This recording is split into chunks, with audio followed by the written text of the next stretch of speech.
Hi guys, thanks for tuning in to another episode of Nugget'S News. Today I've got a special guest from the other side of the world, and that is Mark Devlin, who's a radio host, DJ, turned author and researcher. And we're going to be diving into all things occult, symbolism, the nature of reality, and all the juicy research you're doing. So welcome to the show, Mark. Yeah, what's up, Alex? Good to be with you.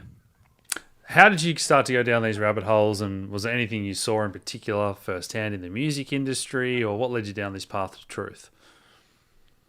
Well, I was a radio and club DJ for many years. That was my full-time job for about 20 years. At that point in my life, it was all I really wanted to do. And my life just consisted of music, tunes, parties, clubs, travel. That's all I was interested in. And it got to about 2007, 2008, when I was starting to ask some big questions in life. Like, what is this place? Who or what created it? What are we doing here? What actually are we? Who are we? We don't know these things. What happens after we supposedly die?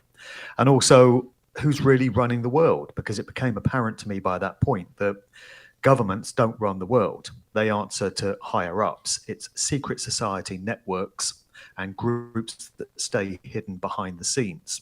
I'd got into the work of David Icke. My dad put me onto his books. And prior to that point, I thought the poor man was a nutter and he'd lost his mind. But my dad said to me, no, just give it a chance, read what he has to say. So I did. And I found it was starting to make a lot of sense. It was answering a lot of the questions I'd had up to that point. And I also got put onto the Zeitgeist movie, the first one, by DJ Danny Rampling, actually, very well known British DJ. We were both doing this club gig in Riga, Latvia, and we got stranded there because our flight home was grounded. So we spent an extra 24 hours in Riga before we could get home. And Danny mentioned this movie to me. He said, "Have you heard of Zeitgeist?" I said, "No." He said, "You've got to check it out when you get home." So I did that. And that was a real paradigm shifter for me. And that was it, really. From that point, there was no turning back. I realized that in all good conscience, I couldn't just sit on the knowledge that I was accumulating. And I really had to be putting it out into the world in whatever effective ways I could. So by that point, I'd already put out one book. So I knew how to write. I knew how to do radio shows and interviews. And I thought, well, I just need to be putting all this stuff to use. So I put my first musical truth book out in 2016, and that was based on 5 years worth of research into the true nature of the music industry and how that fits into the bigger picture of what's really going on in this world and who really controls things. And I started doing public talks and loads of videos, thousands of podcasts. And here we are nearly 20 years later, and it's become my life, my full-time job. Never part of the plan, but hey, life is full of surprises, right? Yeah, exactly. And those Zeitgeist trilogies, if people at home haven't seen those, that was amazing for my journey as well as David Icke stuff, who I'm chatting to in a couple of weeks. So uh, Oh, cool. let's talk about manufactured culture. And you mentioned, these intelligence agencies intertwined with secret societies that push out these globalist agenda, and the music industry, and I guess we could extend to Hollywood as well, right? There's a big overlap in how they want to manufacture culture. And I watched a great doco the other day about the depravity, the normalization of just this kind of evil and erasing of morals. And what are your thoughts on all that and how you kind of see the music industry's role in that? A lot of people are very surprised at the suggestion that popular culture and entertainment can have been weaponized. And even, researchers into truth conspiracy issues who might accept that it's not governments that run the world and the political system is rigged and it's corrupt, and so is the medical system and the financial system and the educational system. When it comes to music, movies, and other forms of popular culture, a lot of people just assume that it's there for their entertainment and fun and just to pass a bit of leisure time. But this is the genius of those vehicles in terms of them being used for mass mind control and pushing of social engineering agendas, because nobody's expecting to have their entire worldviews shaped and molded for them when they think they're just relaxing after a hard day at work and watching a movie or TV show, going to hear a favorite band, listening to a favorite album. It never occurs to them that that could be where the culture creation is going on. And this is how it happens. It's directed at the subconscious mind because the conscious mind is not engaged. You're in relaxation mode.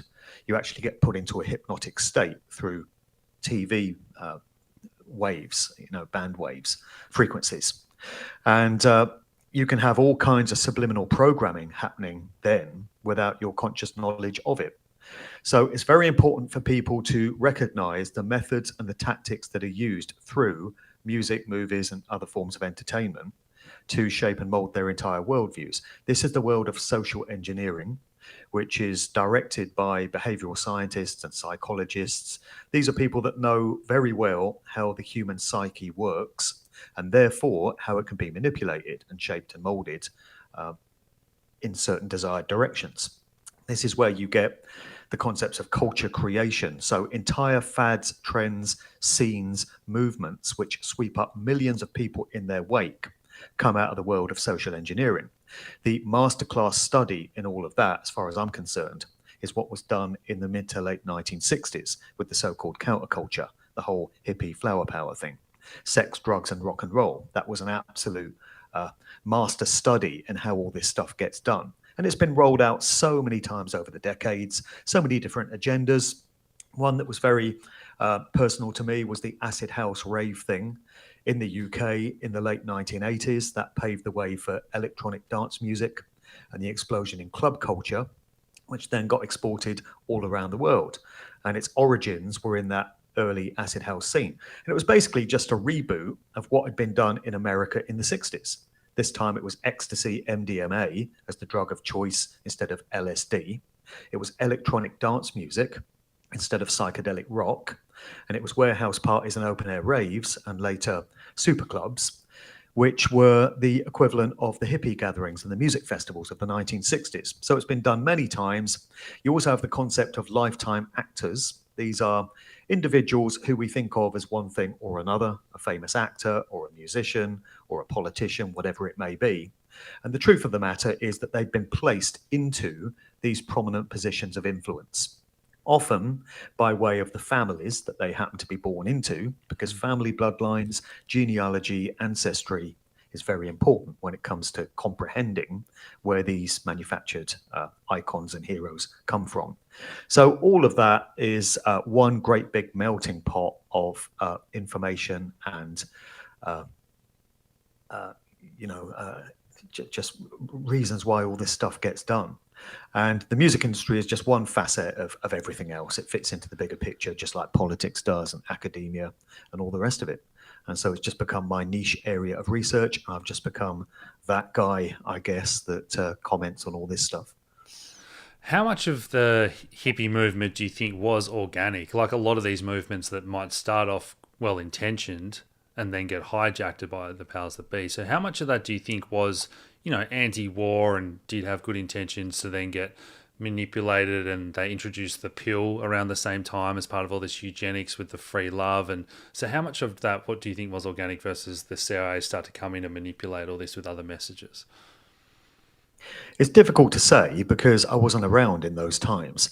I do suspect it would have had some kind of grassroots organic beginnings, and it would have been quickly steered off and hijacked into certain desired directions. So the establishment put its own infiltrators into the scene. You had guys like Dr. Timothy Leary, the consciousness guru, who was pushing the idea of entheogens or psychedelics, hallucinogens. And he was encouraging his students in Harvard University, before he got kicked out of his academic role, to go on these amazing journeys of self-discovery through enhancing their consciousness through all these compounds that were around.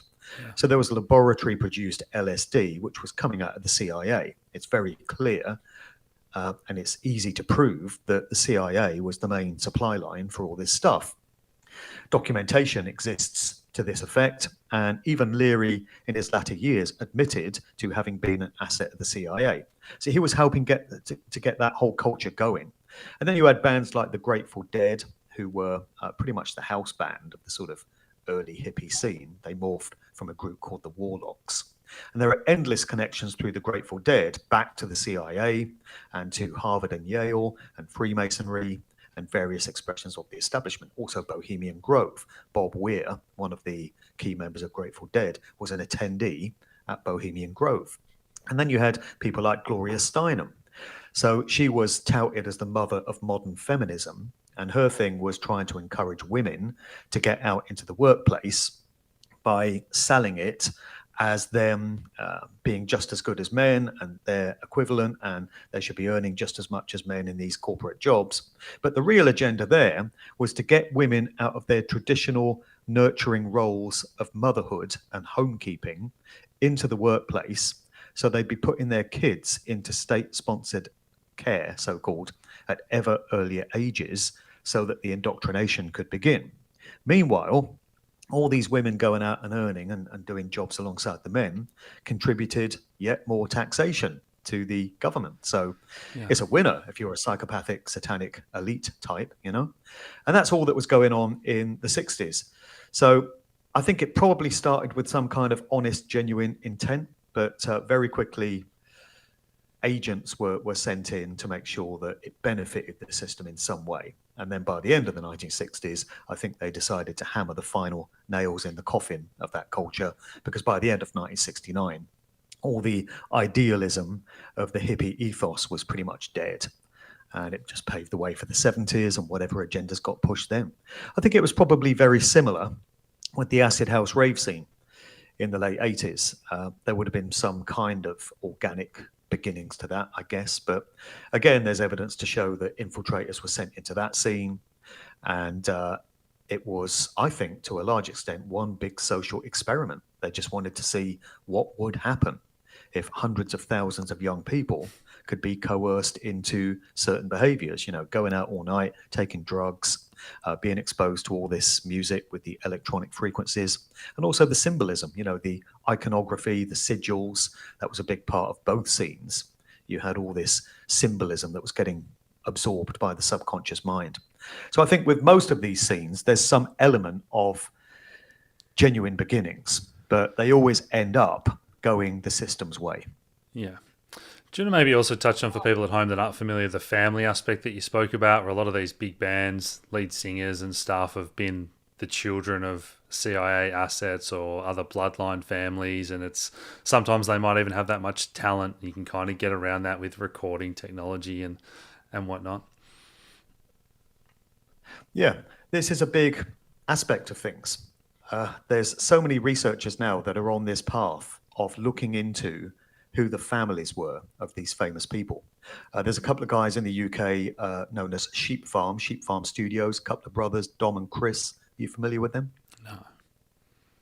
Yeah, they do great work. I mean, Don Waterson is an impeccable researcher, and his niche has become plotting the family bloodlines of many of these famous people. He's just put out a book, Traitors, the Plandemic Politicians, where he's looking into where all these government officials that were active during the COVID era, you know, where they came from and how it is that they were elevated to these positions of success over and above all competition. And so often it just comes down to these generational bloodline families that go back many centuries, and new generations of them are ushered into these positions of great influence and prominence. It could be through politics, it could be through movies, TV shows, it could be through music. It doesn't really matter, as long as they're reaching large numbers of people and dictating the way they think about the world. So it's the shaping and molding of people's value systems and perceptions, and just the way they view everything and think about everything. So if the conscious mind is not engaged, it's very easy to fall prey to many of these clever tactics, the weaponization of culture. So you just need to get streetwise as to what gets done so that you can't be fooled in that way. But the generational bloodline family thing is a big issue. And it really does explain why some of these people rise to prominence when they don't really have that much skill or talent. It's quite clear to see. Yeah. So that answers the question. Yeah, I think it's probably more evident in the like royal bloodlines and even more so in politics, but probably less accepted in mainstream, you know, the artists in Hollywood and that. But these days we just see, I feel like the club is kind of running out of numbers when you see Justin Trudeau starting to date Katy Perry, and it's just getting more weird and wonderful every day. And a lot of these survivors that you talk to of these bloodlines and satanic ritual abuse talk about these sex parties and the eyes wide shut style parties where rich and powerful people are just getting in there, and you know, who knows who are the true parents of you know, for Princess Diana and all these lookalikes, and people talking about maybe it's a Rothschild, and yeah, there's so many examples of this. You know, Justin Trudeau and who's the one that everyone talks about being his father, Fidel Castro, and just all these examples throughout history of these pairings. Yeah. Well, that's a crazy bloodline. That's one that's worth people looking into if they're new to all of this. So the key to this particular bloodline is Madonna. A lot of people wonder how it was that Madonna became just so successful in the 1980s and has been prominent ever since. She's been pushing many an agenda. She's always finding ways to reinvent herself and try and make herself relevant to new generations. And the reason for that is that she comes from an important long-running bloodline family. And it comes through her French-Canadian mother, Madonna Louise Fortin. So she had the same first two names. And one way or another, professional genealogists have mapped this out. So it's not just some wild fantasy, it can be proven. She is a cousin of Justin Trudeau is one, Justin Bieber coming out of Canada, but also a cousin of Lady Gaga. She's a cousin of Ellen DeGeneres, the chat show host. She's related to Brad Pitt, Tom Hanks, George Bush, Dick Cheney, John Kerry. I mean, this is the crazy thing. George Bush Jr. was a cousin of his own vice president, Dick Cheney. And he was also a cousin of his main opponent in the 2004 American election, John Kerry. So in that year, Americans were being asked to choose between this cousin, who attended Skull and Bones at Yale University, secret society, fraternity, or this cousin who attended Skull and Bones at Yale University. Isn't choice and democracy a wonderful thing? So they're all cousins. Who else is in that bloodline? Princess Diana, you just mentioned, is connected to that lot. Also Camilla, King Charles's wife. They're all bloody cousins. Might be second or third cousins or 12 times removed or whatever, but it's significant that they are cousins.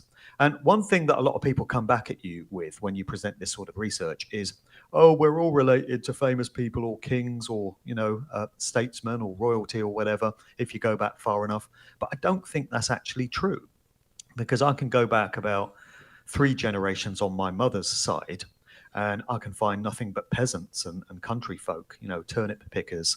There's no royalty there. So I don't think it's true that we all have these connections, but these famous people do. And that's why they're famous. Yeah, plenty of convicts in Australians' genealogies most of the time. Right. In the music industry, how much first-hand experience have you had, or just stuff you've researched with?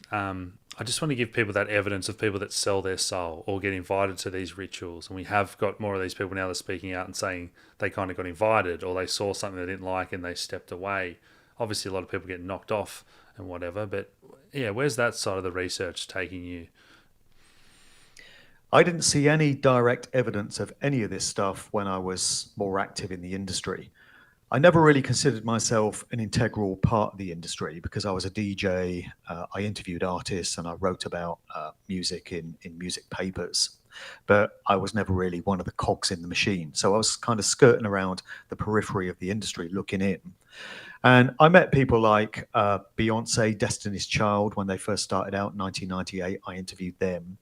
And I've interviewed quite a number of other famous people, mainly rappers and R&B singers and such. I interviewed Aaliyah, who's passed away in 2001 in a plane crash, and many others. And I didn't really see anything untoward, because at that point I was so wrapped up in all the culture and I was so brainwashed myself. I was just enticed by the music and the tunes and the clubs, and that's all that was important to me. But it's only since I've started doing this research that I've come across the concept of selling your soul for fame and fortune, and a lot of this really dark stuff that goes on in the industry. And that's come to me through insiders. So many, many people, particularly after I put out that first book, Musical Truth Volume 1, in spring 2016, many people have reached out to me and they've said, oh, I've been a singer in the industry or a producer or a record label executive or whatever, and I can confirm that everything you say is true because I've seen it myself. I've seen satanic rituals take place. I've been invited to these P. Diddy, Jeffrey Epstein style Eyes Wide Shut parties where all kinds of crazy stuff goes on. It gets filmed. The footage is used for blackmail to keep these people in line. I've seen politicians. I've seen, all kinds of famous people at these parties. So when I first presented my research in that first book, to start with, I was a bit concerned over whether I'd got it right. Was I making some outrageous claims here that couldn't be backed up?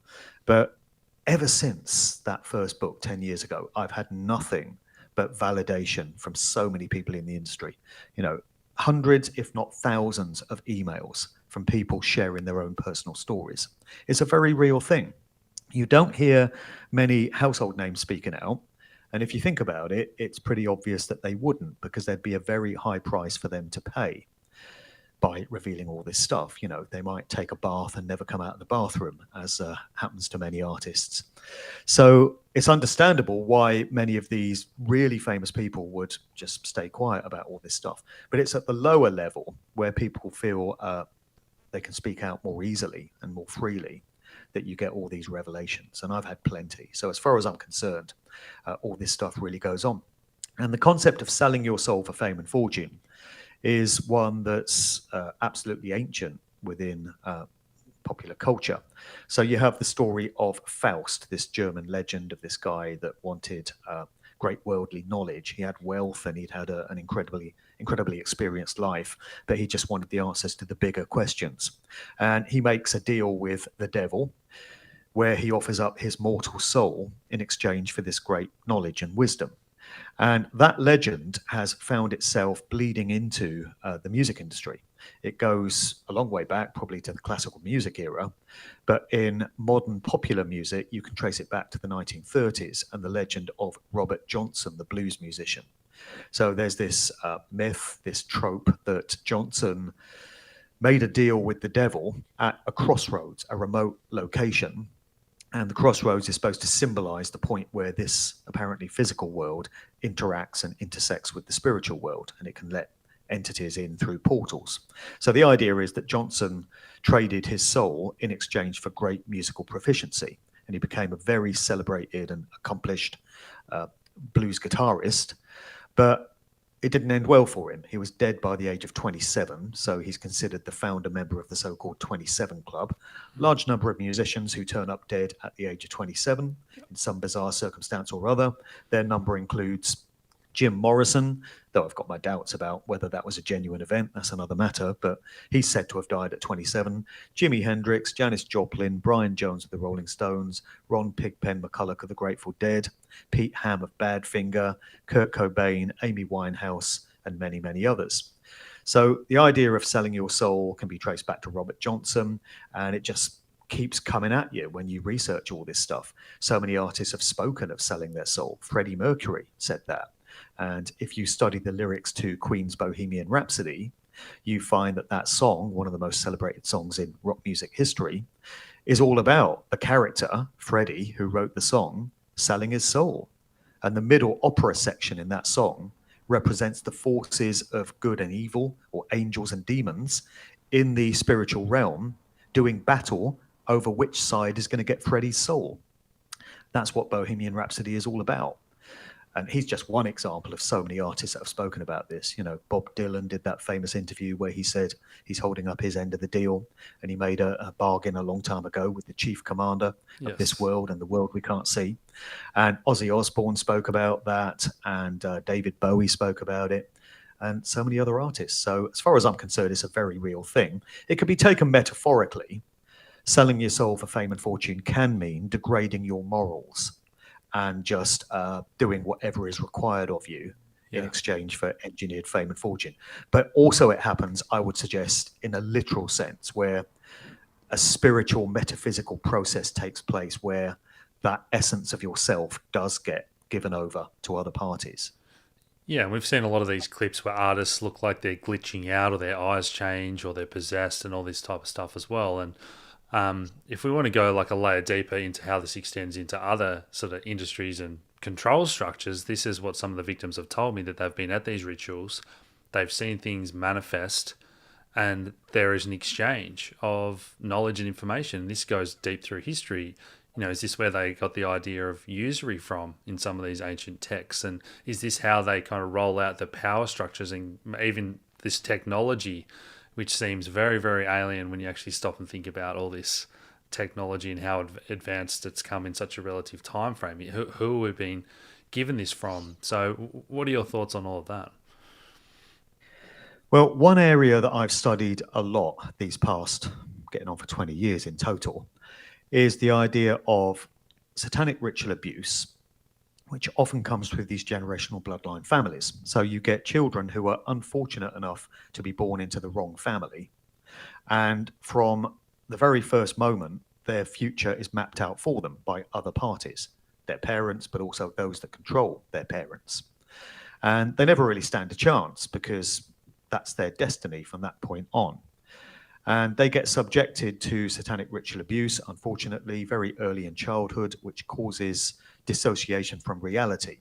So the mind finds the trauma so difficult to deal with that it causes a kind of firewall and it blocks it off and it causes the mind to shatter into different compartments in order to deal with the trauma. And it's been discovered that each of these compartments, or alters as they're called, can be programmed with a different personality. And these can be called forward by a skilled handler by way of a trigger phrase or color or pattern or whatever it may be, and then tucked away again when it's no longer required. So satanic ritual abuse dovetails very closely into trauma-based mind control of the MK Ultra variety. So MK Ultra was a very far-reaching mind control program cooked up by those nice folks at the CIA. And there's an element of it which is known as monarch programming, which plays out in the entertainment field. So many Hollywood actors and actresses will have been subject to monarch programming, and many singers and famous musicians as well. So when you see these artists undergoing apparent personality changes on stage, I think there's a process going on there. And performers often speak about this. In interviews privately, they can be quite shy and, softly spoken and mild-mannered, but they get up there on stage and a complete shift happens. It's like they're being possessed by some entity. I've been looking at footage of Peter Gabriel from Genesis back in the day. And in many of his performances, he's shaking and contorting and his eyes are glazing over as if something is coming into him. Yeah. Michael Stipe of REM exhibits the same sort of thing. And I mentioned Beyonce earlier. She often spoke in interviews a few years ago about this entity called Sasha Fierce that she becomes when she's on stage.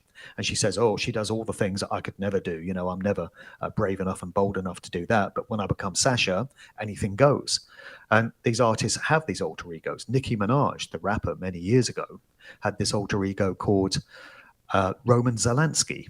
Yeah. And she said it was a gay homosexual male that lived inside of her. So it sounds like a frigging demon. Yeah. And Lady Gaga had this alter ego called Victor Calderon, which was also a male, she claimed. And there's just too much of this going on for it to be written off as meaningless. There's something happening here.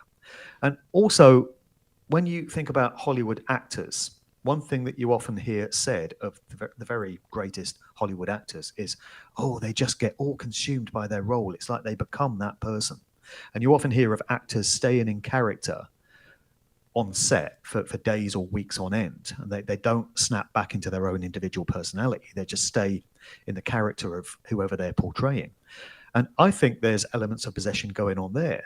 It's mind control alters, and they're taking over these people. And unfortunately, satanic ritual abuse and all these rituals that go with it are an inherent part of Hollywood and of the music industry. So for anyone looking at these famous actors and singers and thinking, that lifestyle looks great, I'd like to be just like them, I want to be a celebrity when I'm older, you really don't. If you knew more about what goes on when the cameras are turned off, you really would not want these people's lives. Their lives must be hell because they can't make decisions for themselves. They're not free to do all the things that the rest of us are. They can't just make a spontaneous decision to jump in their car and go for a drive or pop down the corner shop because they're going to be mobbed by paparazzi. So you really don't want these people's lives. We're better off with these regular, supposedly mundane lives. And I'm sure many of these celebrities would trade lives with the likes of us in a heartbeat if they could. But they can't. Yeah, there's that famous interview where Britney Spears switches personalities mid-interview. I'm not sure if you've seen that clip or not. But sure, yeah. Another fascinating documentary I watched the other day was about the magician industry. I'll send you a link to it. It was one of the best documentaries I'd ever seen. They were showing all the old magician posters back in the day, how they all acknowledged that they had a devil on their shoulder and they were being possessed, and this was supernatural powers that were working through them to perform these tricks. Fantastic documentary. I might link that below for people as well. But yeah, let's get into sort of your work about consciousness and the nature of reality. And I know some people sort of say this is a bit black pill and a bit negative, but I think we have to be honest that when we look around the world, most people are struggling to get by. They're consumed just trying to get enough food, water, shelter, which are basic humanitarian needs, right? And then they kind of get to that retirement age and they're normally old and sick if they've been in the matrix and haven't woken up to how to actually be healthy and all the type of stuff we don't get taught. So I think we have to acknowledge that there's a very evil system in place to keep people dumbed down, sick, and struggling to get by, while the very, very few have all the resources and money and get to kind of live whatever life they want. So yeah, what are your thoughts about all that and how that fits into just not just our world, kind of like the nature of the whole realm that we find ourselves in? Well, this is a subject area that I've been tackling since early 2024. And I think when you've been in conspiracy research for long enough, it doesn't matter how you come into it. It might be looking at the music industry, it might be looking at the medical industry, geopolitics, whatever it may be. Eventually, if you're going to go all the way and you're going to allow yourself to be guided by the information, you're going to reach a point of convergence where you have to start looking at the bigger questions. Never mind all the nuts and bolts and mechanics of how the music industry works, important as that detail is, there are more important things, such as questioning what this realm is in the first place. What is the true nature of this reality in which all this stuff can go on? There's some horrible things that happen in the world. What does that say about the nature of this reality that it can happen? And what does it say about the nature of whatever force or entity created it? I think these are questions that need addressing.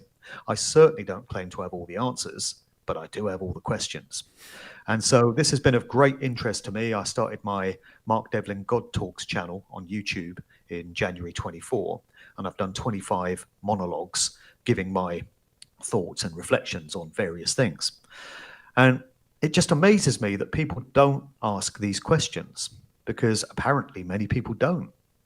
I go out and about, I can be in a pub or a cafe or on a bus or whatever, and I hear people talking. And they're just talking about what they're going to have for dinner tonight, what was on telly, the football, who were playing this weekend, just completely mundane stuff. I never hear conversations out and about where people are questioning the true nature of life and just wondering what we are, what is our essence, what is the nature of our consciousness. How is it possible that you can go through an entire human lifetime without considering these things? And there is something about these times, you mentioned it there. I'm finding the 2020s to be incredibly challenging. I mean, I've got personal stuff going on, but I know everyone has, and pretty much everyone I know is struggling in some way. And I don't know if it's just misty-eyed nostalgia, but I can think back to previous decades when I was growing up, 1970s, 80s, 90s, and I don't remember people struggling as much as they are right now. Or if they were, they certainly didn't talk about it. Sure, we didn't have the internet then, so there wasn't that exchange of information, but life just seemed easier and happier and more fun and less stressful and less dense back in those times. So it certainly feels like there's been some kind of energetic shift in these times, and everything feels like it's sort of coalescing and coming to a head. It's very difficult to put into words, but most people probably know what I'm talking about because they probably feel it themselves. Basically, everyone I know is going through some kind of pain, suffering, hardship in their lives at this point. And primarily, I would consider these people to be good people, in their motives. Most of the people that I know that I count as friends are critically minded truth seekers, and they're doing their best to live without causing harm to others because they can see all the great harm and damage that's already being done in the world, and they don't want to contribute to that further. And what they get in exchange for trying to live according to a moral code, trying to help others, trying to put something positive into the world, all they're reaping is a whole world of shit. Pain, suffering, hardship. So it doesn't seem very fair. It doesn't seem very just. And it doesn't seem in keeping with the conventional idea of karma and consequentialism. So those teachings generally espouse that if you live a positive, benevolent life where you're trying to help others and you're trying to do what you know to be right, you will reap consequences in your life which will manifest themselves physically that are in line with your consciousness and your intent. So, in other words, you'll have good things happen to you. Meanwhile, if you're a selfish, psychopathic, murdering Satanist, who tramples over other people's rights and does much worse, eventually karma will catch up with you and bad things will happen to you. But is that the case? If we're honest, if we look around, what do we see? We see all the politicians and all the business leaders and all the controllers of the COVID narrative, for example, from 6 years ago, walking around free men and women. As far as I'm concerned, not one single tyrant and dictator from those times has done a single night of jail time. They've got away with it. And many of them have got incredibly rich. Matt Hancock, for example, who was the so-called health minister here in England, he was on I'm a Celebrity, Get Me Out of Here in the bloody Australian jungle, being paraded as a celebrity. And then he had a book. He put a book out talking about all the difficult decisions he had to make during those times. So he's got very rich off it. He's got a duper's delight grin plastered all over his stupid, dim face all the time. And he's just walking around free. So is that an example of someone who put great harm into the world, which he quite clearly did, because he was in charge of the so-called Liverpool Pathway health approach in UK care homes, where midazolam and morphine was being routinely administered to old people when they were locked away in these care homes and their relatives couldn't come and visit them. They were basically killing them off. Yep. And there's a video of Hancock talking about having ordered in vast quantities of midazolam for this purpose. So just imagine that body count. Just imagine how many people lost loved ones, parents, other relatives in these care homes that weren't allowed to come and see them, weren't with them in their final days. And, the body count from that must be in the hundreds of thousands. And Hancock was directly involved in that. And he's just walking around free. And he's going to remain free for the rest of his days. He'll probably die peacefully in his sleep at a ripe old age. So as far as I'm concerned, karma doesn't work the way we're told it does. If it did, you wouldn't see so many good people suffering, as they quite clearly are. Everything's actually in reverse. It's skewed. It's the opposite of what we're told. If you're good, you're going to reap hardship, unfortunately. And there's quite a few phrases that, speak to this. Only the good die young. No good deed goes unpunished. There's a lot of truth in these maxims. And a lot of people think it's grim and it's black-pilled, as you say. And yes, it's not happy information at all. But I and the other people that comment on this stuff didn't make it this way. It's not our choice. It's not our decision. We don't want to be having to talk about this stuff. I prefer to be doing something happier with my life, but it is what it is. And I'm just commenting on what I'm finding. And a lot of people, it seems, are in alignment with some of the stuff that I've been putting out in my videos, because I get a huge amount of correspondence now from people saying, oh, it's so good to hear somebody else articulating these thoughts and these viewpoints, because I've felt this way for years and it's frustrated the hell out of me. And it's just so good to know that others see it in the same way. So I think there is value to a lot of people in putting out information of this nature, as dark as it can seem on the surface. Yeah, no, that isolationism is some of the main feedback we get too, and we've made an effort to start meetups and encourage other people to start meetups, because often people will wake up and they'll be the only one in their family or at their workplace and they feel very alone. But once you can connect, that's why we have audiences that are growing in the kind of the real truth movement, because more and more people are waking up. But it is a matter of finding each other. But do you think that part of the reason why we're isolated, I feel, is because of how sophisticated this programming, this matrix that people have been born into in Western societies is. And materialism is low-level Satanism that makes people service to self rather than service to others, and it's just greed, money, power, and then now sex and drugs and all these other addictions. Versus I think most people are born pretty kind people, that if you threw them out in nature, it wouldn't matter what color their skin was or whatever, like people would get along because you have a better chance of survival. So I kind of think that we are inherently good people, but we are definitely, everything in our reality is to program us to become evil, either in the low forms that people don't realize they're being evil, they just think it's normal, all the way through to the actual very evil people at the top. Yeah, I think David Icke refers to materialism and, that everyday selfishness as Satanism light, because a satanic mindset is one where you're concerned only with your own personal immediate needs, and to hell with everyone else and everything and what the consequences of your actions may be. So I think the controllers, who are dark occultists and Satanists themselves on a very high level, have managed to inculcate that kind of mindset in the general public, so that we've got a sort of dog eat dog, very competitive society where everyone's chasing as much money as they can get just to pay their bills and look after their families and such. And that inevitably leads to a spirit of competition. And the Satanists would love that, because it is a low-level version of their own ideology that has been infused into mainstream society. Yeah, many people feel that talking about the kind of stuff that I now am is very negative. But when you're absorbed into truth and conspiracy culture, you're encouraged to apply the scientific method to everything, which is to question and to see if it's observable, testable, repeatable. And then you also hear about the trivium process of truth discernment, grammar, logic, rhetoric.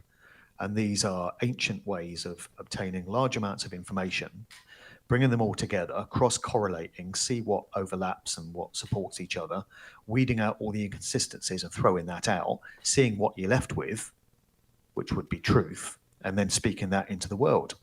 And if we apply the questions of the true nature of reality and what force may have created it, to what end and with what motives, if we apply those methods to it, I think if we're going to be honest with ourselves, we would have to conclude that this realm was not created by a loving, benevolent creator that wants the best for us and wants us to thrive and flourish.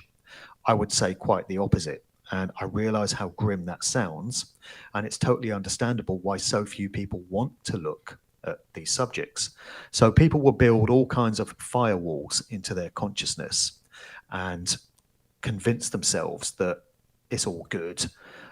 You have these more new agey kind of spiritual teachings, which would suggest that we're here by consent, our souls in some higher level of consciousness agreed to come into this realm and undergo these experiences. And all the pain and hardship and suffering that we undergo is for our own benefit, is to help our souls grow and evolve.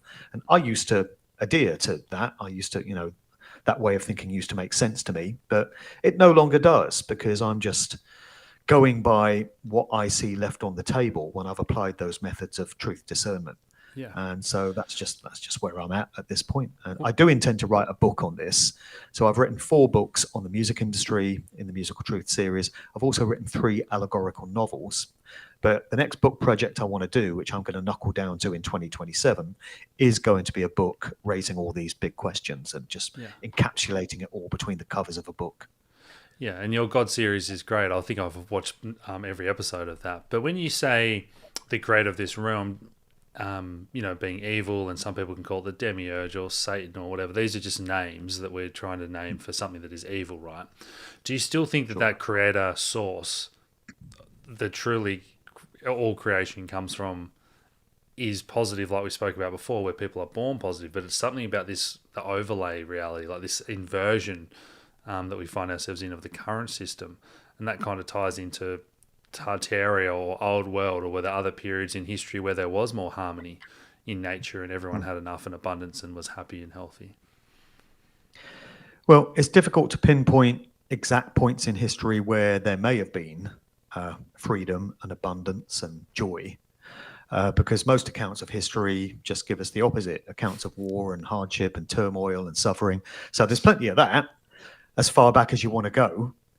I do personally feel that people are inherently good. Most people, obviously, there are psychopaths and sociopaths and narcissists who would be exceptions to the rule. But for the most part, I think humans are basically good. They would help their fellow man or woman if they could.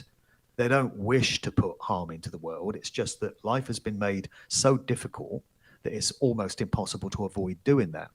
And most people have been mind controlled and brainwashed and hypnotized. So they're not applying critical thought. They're just acting according to instinctive impulses to a very large extent. These are what we would refer to as normies or NPCs, people who have not gone through any kind of conscious awakening process. And they're just allowing themselves to be programmed by mainstream society within its norms and within its parameters. And that's most people in the world. And we all know them. Mm. But I don't think these people are malevolent and of ill intent. There are some researchers out there who say that all the problems in the world stem from humans, people. It's the bad decisions that people make. It's their lack of morality. It's their lack of care. But I would say that it's an unfair playing field, has been from the start. And the reason people don't display the care and the compassion that we would like them to is because of the way they've been programmed and conditioned into this very difficult realm of existence. Life is hard. It's not easy. Yeah. And you reach a certain age, a certain point in life where all that youthful fun and nostalgia begins to fizzle out, and you have to face some harsh truths. That's why most of the talks that I give and most of the conferences that I speak at, I look out into the audience, and for the most part, the audience consists of 50 to 70-year-olds. It's very rare that I find anyone under 40, because people who are younger are, I would imagine, just still enjoying life and still, carving out an existence for themselves. But you reach sort of middle age, and that's where a lot of people start to have these big questions. A lot of people seem to wake up in their 40s or 50s because they realize that life has been pretty much a con job. It's not delivered all the things they thought it would.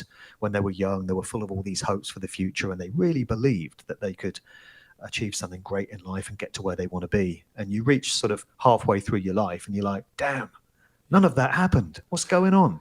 And it just causes you to ask some of these difficult questions. Well, so when I talk about the creator of this realm being malevolent, of evil intent, I'm talking about this entity that we would refer to as the demiurge. People would call it Satan, Yahweh, Jehovah, all these different names, the elder Baoth. But I do personally instinctively lean towards there being a higher, more supreme creative force. And this would be the creative force behind everything. And I like to think that worst case scenario, that force is neutral. It's neither one thing nor the other. And best case scenario is that it's benevolent in intent, and that's where goodness and conscience and care comes from. So I'm not entirely nihilistic in thinking that all hope is lost.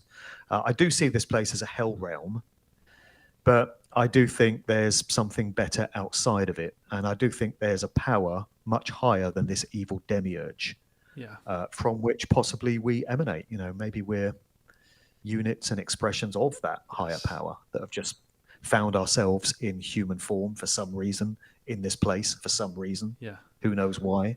But we're more than just flesh and blood human beings. Oh, I completely agree with that. Interesting you say about the age of the audience you speak to, because I know particularly now young people are feeling the pinch more than ever, right? They don't have a hope that even with a good job they can't afford. Average house is now $1 million in Australia. They don't have that hope that a lot of the younger people had. They can't afford to go out and have the fun nights drinking or that, back in the day, the ecstasy or the raves and those other fun times we got to enjoy. It seems like there's less and less enjoyment and more addiction for them now more than ever. And one of the ways to break free of all this, as you say, is talking about the dark stuff, because I truly believe knowledge is power. They say it's easier to convince someone. You can't convince someone they've been fooled, or whatever that saying is. You know what I'm getting at there. Have you got off the top of your head? It's easier to fool someone than to convince them that they've been fooled, or That's words it. to that Sorry, effect. mate. It's been a long day here. Thanks for that. But yeah, knowledge is power, and until people start to question, well, where are my thoughts coming from? Why do I believe that? Is it just because I've been programmed through movies and media and propaganda in school, or do I actually have any evidence of this being real in the real world? But I guess just to wrap up, one thing that I've been really exploring with guests and my own thought experiments. What are your thoughts on the kind of idea of this other natures of reality around us, the astral realm, the spirit realm, whatever people want to call it, where these entities are parasiting off our energy? So we've got the examples of people talking about loosh, all the way through to physical manifestations of this, adrenochrome and this really dark stuff we hear about. But I had someone explain this to me the other day, that through all this social engineering, and now that you've normalized porn, OnlyFans, you've got addiction, everyone's got the sports betting app. So all these things that are greed, dopamine, more kind of Satanism light, like we spoke about before, then maybe this is why the realm is getting more evil or harder for everyone, because people just don't have control. They're not doing this by free will, right? Nobody wants to be an addict or gamble all their money away or have porn addictions and this type of thing. And so are these entities, when people talk about the devil on your shoulder and that angel on your shoulder, and they have that little voice in their head. So what are your thoughts on all that with these energetic, parasitic type arguments that people make? Well, first of all, you mentioned that young people in these times probably don't have the amount of fun that the likes of us did back in the day. I'm of the generation known as Generation X, which is roughly born 1965 to about 1982. And I personally feel that we're a very privileged generation, because we're the last generation that has living memory of when times were slightly saner, slightly less intense, and a lot more fun. I lived through the 80s and the 90s, and I had an absolute blast. I loved everything about those decades. Of course, I didn't know any of this information that I know now, so I was blissfully ignorant and oblivious, but I had fun. And I wonder how easy it is for young people now, Gen Z and Gen Y and Gen Alpha, to have the kind of fun that we did back in the day, because a lot of those opportunities have been taken away from them. Technology now rules everything, digital, electronic ways of doing things. We're the last generation that remembers more organic, analog ways of doing things. So we weren't entirely dependent on tech and addicted to phones and stuff like that. And I wonder if any future generation now is ever going to be able to live like that, because tech has just become such an important part of our lives. You can't really function without it. So I think a lot of people in these times would undergo an entire human lifetime without having one original thought that comes from their own consciousness that's not been placed there, largely through popular culture and entertainment, but also through societal programming. So most people are just going through the motions. They're basically automatons. This is the NPC normie idea, and until somebody undergoes a so-called conscious awakening and starts questioning things and starts doing research, that's going to be their existence, and that's no kind of meaningful life at all.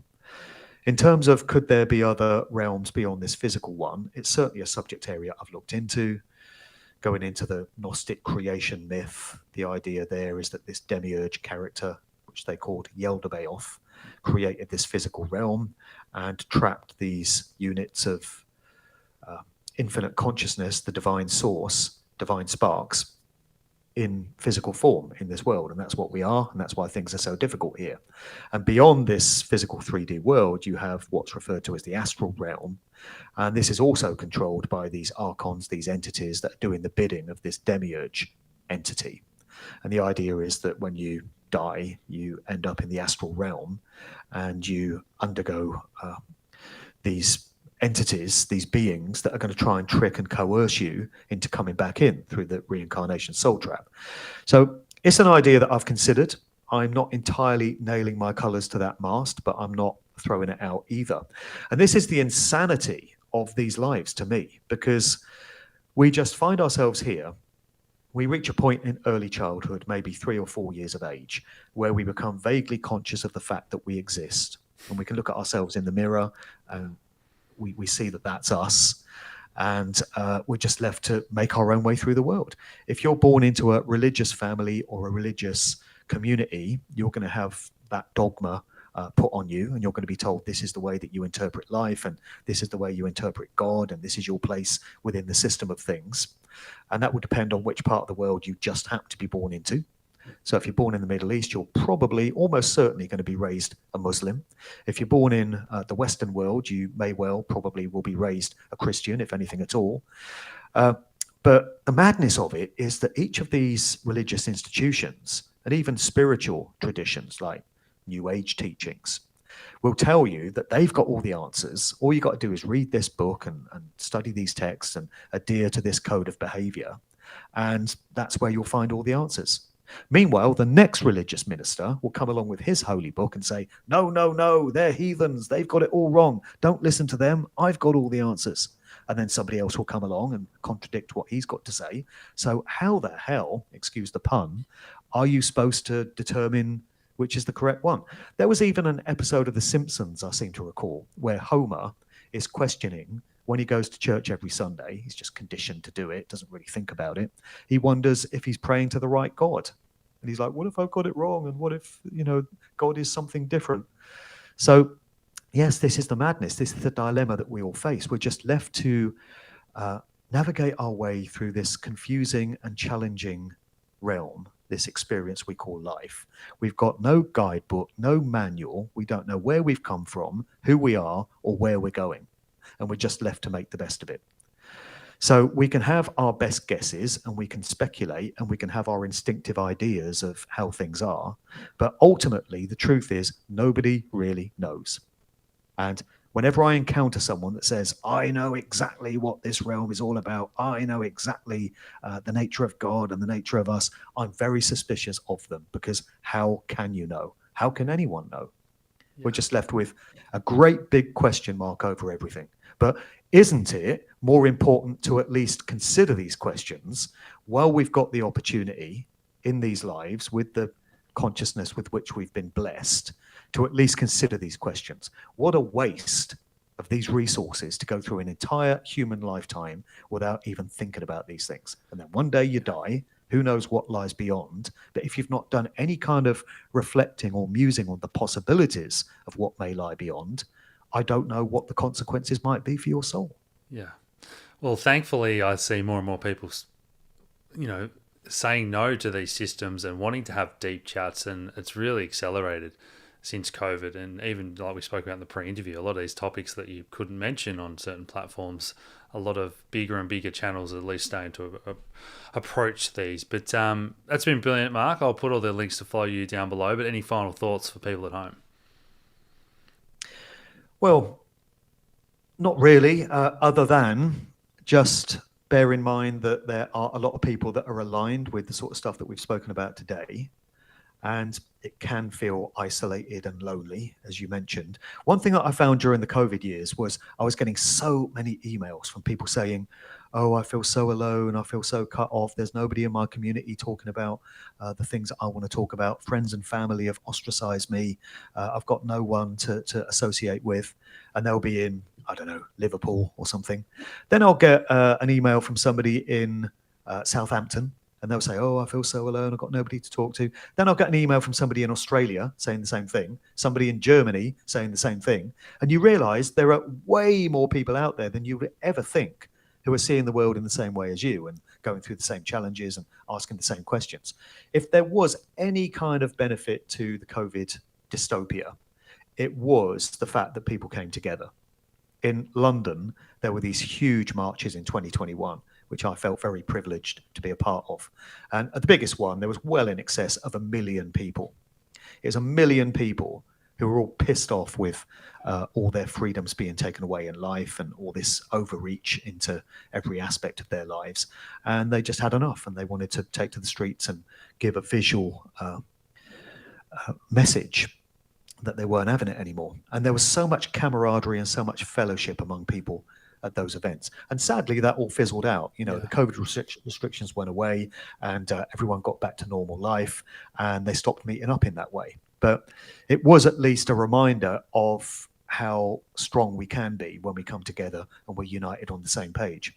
So I guess a parting message to people would be just to remember that if you feel alone and you feel very sort of isolated in the way you're seeing the world, there are going to be many, many other people out there that feel the same way. And we just have to find ways of getting together. I mean, with my God Talks videos, I'm getting some great comments now. People are leaving comments on the YouTube or on the Odyssey and Rumble versions. And I'm getting conversations going between different people, and they're realizing that others are seeing things the same way they do. And that's what the value is, I think, in putting this information out. A lot of people will say it's negative and these are horrible things to have to think about. Yeah, they're not the happiest. But if it's a way of bringing people together and bringing a form of therapy and, you know, a cathartic process, then that's something that's beneficial. It's worth doing. Yeah, absolutely. And I'd encourage people to sort of speak up and share stuff if you're into this on your socials, because you never know if someone else in your workplace or another friend is there waking up, and it's often the people you'll least expect that I'll get messages from. I thought you were crazy 5 years ago, but I've woken up now, and that type of thing. And it's kind of my hope that if we do go down this fewer lockdowns path, that it will be like COVID, as you say, but maybe it won't fizzle out this time. Maybe we'll have another big mass awakening of people if we do get the fuel lockdowns. There was the stand in the park thing. I think that originated in Australia, didn't it? And then it was brought over to England, and they were great as well, those stand in the park meetups, but they fizzled out. I mean, I guess they fizzled out in Australia as well. Yeah, cool. All right, Mark, I really appreciate that. Hope you guys at home have enjoyed that. Give Mark's work a follow, and we'll have to have you back on in future, mate. Cheers. Cheers. Appreciate that. All the best.